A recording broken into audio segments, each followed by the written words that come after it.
좋아요, 구독!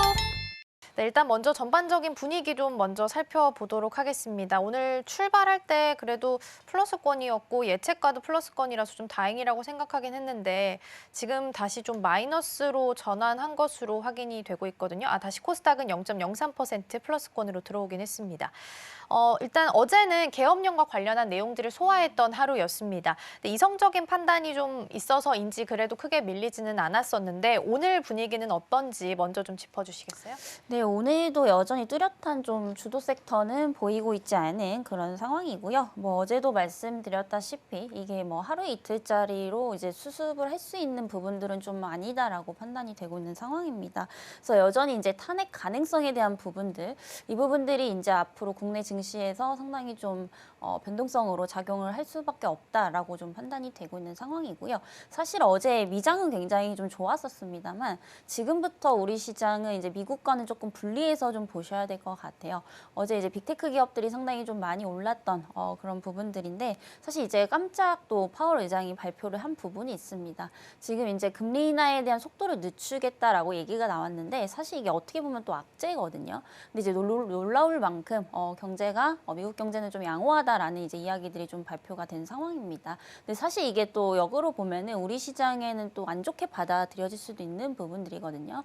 우리는 이제 최근에 또 기준금리를 한 차례 또 인하를 했었고 미국은 이 속도가 늦어진다라고 한다면 이 기준금리에 대한 격차가 벌어질 수밖에 없기 때문에 사실상 이제 달러 강세로 상반기까지 좀 갈 수밖에 없다라는 거죠. 그래서 오늘도 보면은 지금 외국인들이 어제에 이어서 계속해서 좀 순매도 포지션을 잡고 있는 모습입니다. 그래서 코스피 같은 경우에는 970억대 그리고 코스닥도 한 646억대 지금 매도가 좀 나오고 있는 상황인데 결국에 이제 외국인 수급 부재가 이어지게 되면은 우리 시장에 대한 유동성은 조금 부족할 수밖에 없는 그런 상황들이 좀 지속이 되지 않을까라고 보고 있는 상황이고요.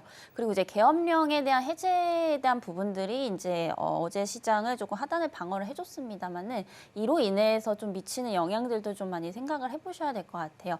그리고 이제 첫 번째로는 일단 국가 이미지에 대한 신뢰도가 상당히 좀 하락했다라는 거, 이건 좀 불가피한 것으로 좀 보이고 있는 상황입니다. 안 그래도 우리 시장은 지금 유동성이 상당히 좀 유동성이 부족한 그런 상황인데 여기서 지금 외국인 투자자들이 바라봤을 때 상당히 좀 메리트가 떨어지고 있다라는 점에서 좀 이제 이런 부분들이 이미지 하락에 대한 부분들이 앞으로 이제 시장에 대해서 좀 부정적으로 영향을 미칠 가능성이 좀 높지 않을까라고 보고 있고요.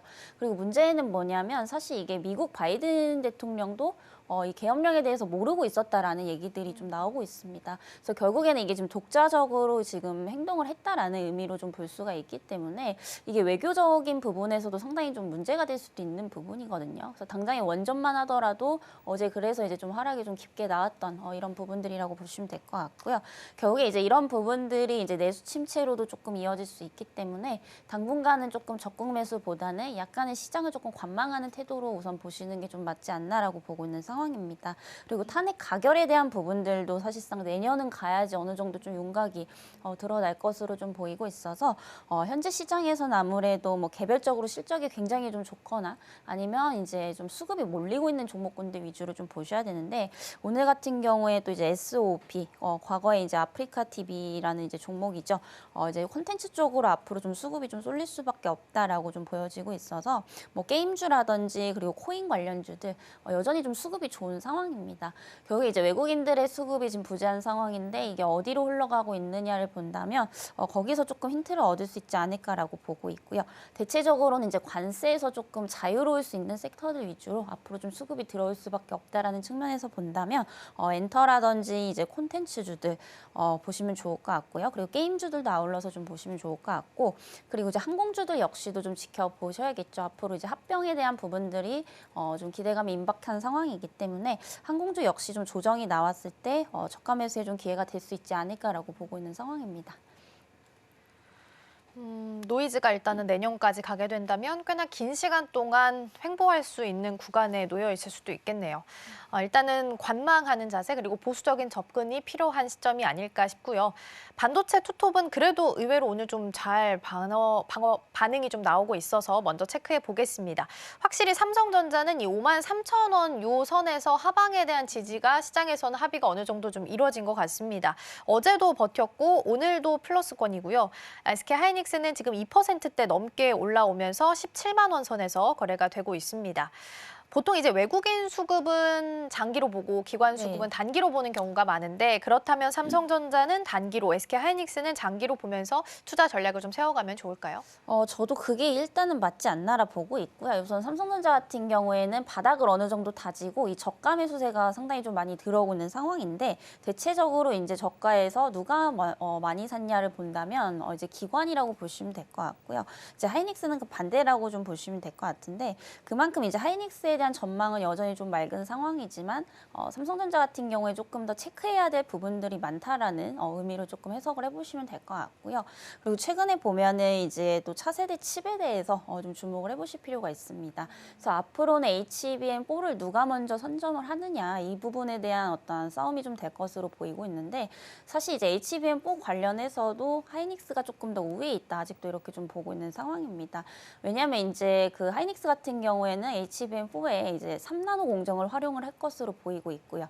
삼성전자 같은 경우에는 4나노입니다. 그래서 앞서서 이제 말씀드렸다시피 항상 하이닉스가 한 단계 정도 훨씬 더 위에 있다라는 측면에서 봤을 때 HBM4 역시도 삼성보다는 기술력 부분에서 하이닉스가 조금 더 우위에 있는 그런 상황이기 때문에 사실 장기적 전망을 본다면 여전히 하이닉스에 대한 어떤 실적 기대 가치가 훨씬 더 좀 크지 않나라고 보고 있는 상황이고요. 그리고 하이닉스 같은 경우에도 이제 TSMC에 대한 어떤 파운드리 공정을 또 이제 활용할 것으로 보이고 있는데 이미 이제 TSMC 같은 경우에는 뭐 맥북이라든지 뭐 아이폰에 들어가는 그 3나노를 이미 활용을 하고 있습니다. 그래서 이게 협력을 하게 된다라고 한다면 조금 더 HBM4를 제작하는 데 있어서 수월하지 않을까라고 좀 보고 있고요. 삼성전자 같은 경우에는 아무래도 자체 파운드리를 조금 이용을 해야 되는 부분이다 보니까 이 전체적인 공정 부분에서도 하이닉스가 훨씬 더 좀 우위에 있다라고 보여지고 있는 상황입니다. 그리고 여전히 이제 그 엔비디아에 대한 납품에 대한 부분들을 보더라도 비중을 사실 지금 삼성전자가 하이닉스를 따라갈 수가 없는 수준이거든요. 그리고 이제 최근에 이제 보면은 빅테크 기업들이 어제 지금 상승이 나왔습니다. 아마존을 비롯해서 엔비디아도 3% 넘게 상승이 나오면서 오늘 이 영향도 좀 받고 있는 것으로 판단이 되고 있는 상황이고요. 그래서 이제 좀 중장기적 관점에서 본다면 여전히 이제 하이닉스에 대한 투자 관점은 유효하다라는 점 말씀드리겠고요. 삼성전자 같은 경우에 만약에 이 경쟁 구도에서 조금 밀린다라고 한다면 상대적으로 좀 상승폭이 또 제한이 될 수 있는 부분들이기 때문에 삼성 같은 경우에는 지금 가격적인 메리트가 있다라는 점에서 조금 단기 관점에서 접근은 해보셔도 좋지 않을까라는 말씀 드리겠습니다. 네, 일단은 SK하이닉스에 대한 투자 관점은 유효하다라는 말씀해 주셨습니다. 삼성전자는 가격적인 메리트가 있지만 어쨌든 상단에 대해서는 좀 제한이 있다라는 부분에서는 인정을 해야 될 것 같고요. 오늘도 상승폭을 좀 반납하면서 지금 강보합까지 와 있는 상황 확인이 좀 되고 있습니다. 그럼 이제 소부장도 좀 확인을 해볼까 해요. 대중 이제 반도체 수출 통제 관련한 이슈가 있었을 때 SK하이닉스는 미국향이기 때문에 영향이 제한적일 것이다. 그리고 삼성전자 같은 경우엔 비중이 한 30%라서 이 부분에 대해서도 큰 비중은 아니라서 걱정할 정도는 아니겠다라는 의견으로 모아졌습니다. 그럼 이제 소부장 전략도 궁금해질 수밖에 없을 것 같아요. 이제 증권가에서는 양산에 직접 기여를 하고 있는 뭐 증착이나 식각, 패키징 이런 기업들은 타격을 받을 수밖에 없겠지만 간접적으로 뭐 검사나 계측, 인프라 장비를 지원하고 있는 기업들 같은 경우에는 영향이 좀 제한적일 수 있다라는 의견을 제시를 했는데 팀장님은 어떻게 보세요? 저도 일단 장비단이나 소재단 같은 경우에 우선 좀 제쳐두고 보셔야 될 것 같아요. 왜냐하면 이제 중국에 대한 어떤 납품 비중도 상당히 좀 높을 뿐더러 문제는 뭐냐면은 지금 중국 시장에서도 그 정도 기술은 좀 다 가지고 있는 뭐 그런 상황이기 때문에 장기적으로 봤을 때 경쟁에서 조금 밀릴 수 있지 않을까라고 보고 있는 상황입니다. 그래서 지금 우리나라 반도체 시장이 결국에 살아남을 수 있었던 것은 이제 HBM이라고 저는 좀 보고 있는 상황이기 때문에 만약에 반도체에 대한 투자 관점으로 이제 접근을 하신다라고 한다면 여전히 이제 하이닉스만큼 대장인 종목은 아직까지 제가 조금 찾지 못한 그런 상황이기 때문에 여전히 이제 HBM 관련해서 조금 더 집중을 해보시는 게 맞지 않나라고 보고 있고요. 그리고 이제 장비나 소재단 추려보면은 종목이 굉장히 많이 있습니다. 많죠. 정말 관련주들까지 찾으면 거의 100개가 넘어가는 상황이기 때문에 거기서 뭔가 픽을 하시기보다는 여전히 좀 대장을 보시는 게 맞지 않을까라고 보고 있어요.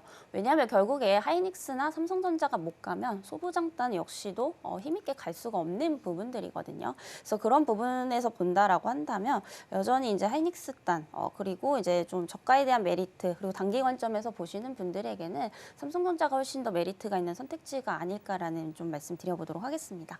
지금 바로 구독을 눌러보세요. 실시간 경제 뉴스, 투자 전문가들의 다양한 시황과 정확한 분석, 또 알찬 투자 정보까지 신뢰할 수 있는 저희 서울경제TV와 함께하세요.